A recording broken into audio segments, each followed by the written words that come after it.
किताब मुकद्दस में से जकरिया के 11वें बाब की तिलावत। ऐ लुबनान तो अपने दरवाज़ों को खोल दे ताकि आग तेरे देवदारों को खा जाए। ऐ सरू के दरख्त नोहा कर, क्योंकि देवदार गिर गया और शानदार गारत हो गए। ऐ बसनी बलूत के दरख्तों फगान करो, क्योंकि दुश्वार गुजार जंगल साफ हो गया। चरवाहों के नोहा की आवाज़ आती है, क्योंकि उनकी हशमत गारत हुई।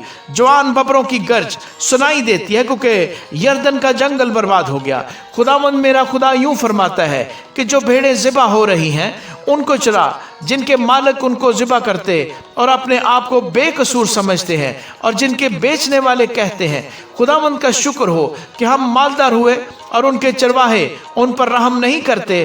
क्योंकि खुदावंद फरमाता है, मैं मुल्क के बाशिंदों पर फिर रहम नहीं करूंगा, बल्कि हर शख्स को उसके हमसाया और उसके बादशाह के हवाले कर दूंगा, और वो मुल्क को तबाह करेंगे, और मैं उनको उनके हाथ से नहीं छुड़ाऊंगा।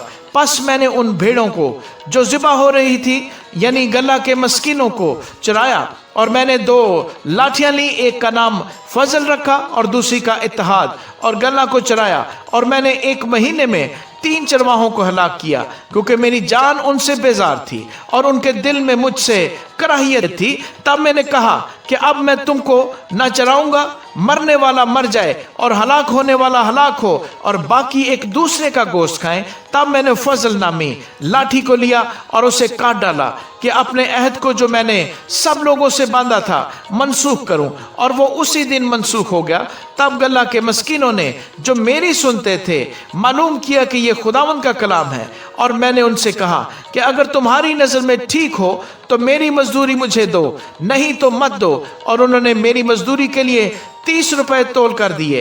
खुदावंद ने मुझे हुक्म दिया कि उसे कुम्हार के सामने फेंक दे, यानी इस बड़ी कीमत को जो उन्होंने मेरे लिए ठहराई। और मैंने ये 30 रुपए लेकर खुदावंद के घर में कुम्हार के सामने फेंक दिए।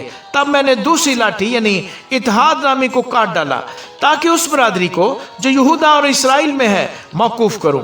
और खुदावंद ने मुझे फरमाया कि तू फिर नादान चरवाहे का सामान ले, क्योंकि देख मैं मुल्क में ऐसा चौपान बर्पा करूंगा जो हलाक होने वाले की खबरगिरी और भटके हुए की तलाश और जख्मी का इलाज ना करेगा, और तंदुरुस्त को ना चराएगा पर मोटों का गोश्त खाएगा और उनके खुरों को तोड़ डालेगा। उस ना बेकार चरवाहे पर अफसोस जो गल्ला को छोड़ जाता है। तलवार उसके बाजू और उसकी दाहिनी आंख पर आ पड़ेगी, उसका बाजू बिल्कुल सूख जाएगा और उसकी दाहिनी आंख फूट जाएगी। आमीन।